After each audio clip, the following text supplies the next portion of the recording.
How to hide or unhide following list on REDnote app. Hello everyone, this is Sabrina here to help you today. So without any further ado, let's get right into the video. So first, launch your REDnote application. After that, go to your profile icon, then go to settings.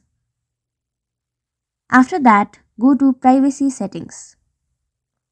Scroll all the way down and then you will see an option of following/follower list. Tap on it.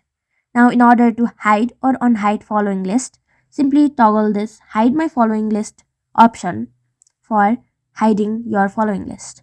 If you want to unhide it, simply toggle it off. And that's it. Thank you for watching this video. Make sure to like, share and subscribe to our YouTube channel. If you got any questions, comment them down and I'll catch you in the next one.